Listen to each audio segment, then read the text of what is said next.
But let's talk about, Andy, our longer term vision, just because I think this is important for any business to take a longer term look. And so we've done our best to have a 10-year, a 3-year, and a 1-year target and goal setting for the business. So walk us through. The 10 years is the hardest, right? It's kind of just a shot in the dark, but with some backing to it and some conviction. Walk us through the 10-year target that we have and why you think this is important for anyone looking, as an Amazon seller, what to set. Yeah, again, if you're just starting out, it's okay. You want to set, I remember early on when I was starting out, I set actually monthly goals of revenue that I wanted to hit on Amazon. And so, the first month was like $1,000 and second month was, maybe 1,500. And I knew that in order for me to go full time, I had to hit about $50,000 to $60,000 a month.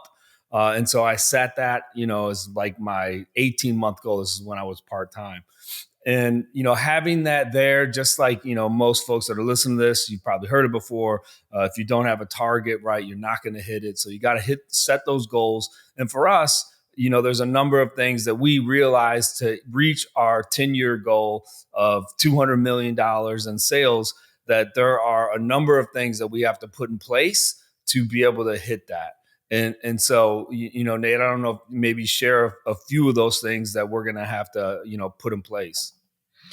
Yeah. And that goal obviously sounds very ambitious. The 10-year goal is supposed to kind of be, and it might even be 10 to 20 years for some people. It's supposed to seem kind of crazy at the moment. You don't have to know exactly how you're going to get there, but you do need a target. And then you start to work your way backwards with a 3-year and a 1-year. Well, what are some actionable steps? So this year, for example, we knew we really needed a COO, CFO. So that's just one example. We hired someone in who has an MBA, who's very smart, has a bigger salary, that comes along with that as well.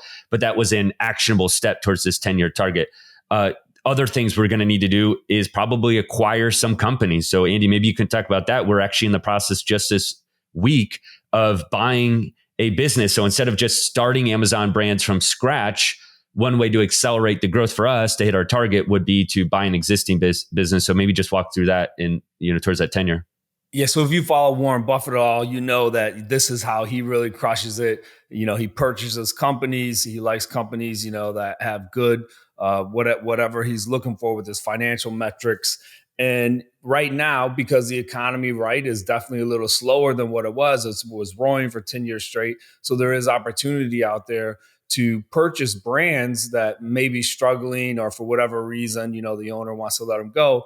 And so we know that in order for us, right, to hit that 200 million in 10 years, that we have to have a number of products, probably as well in a number of different niches. And so to do that, either you got to launch those yourself, which is, I compare that to like a rocket ship taking off. It is extremely difficult, right, at the very beginning, all that power, right, to push that rocket into space.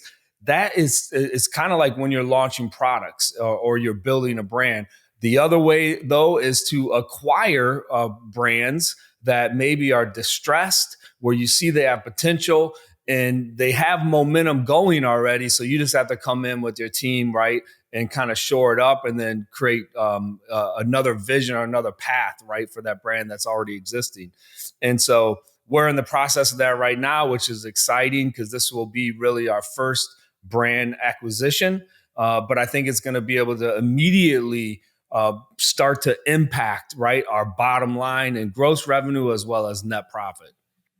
Yeah. So just earlier this month, we got back into an arbitrage business, and we think that could hit a couple million within the next couple years of kind of steady cash flow.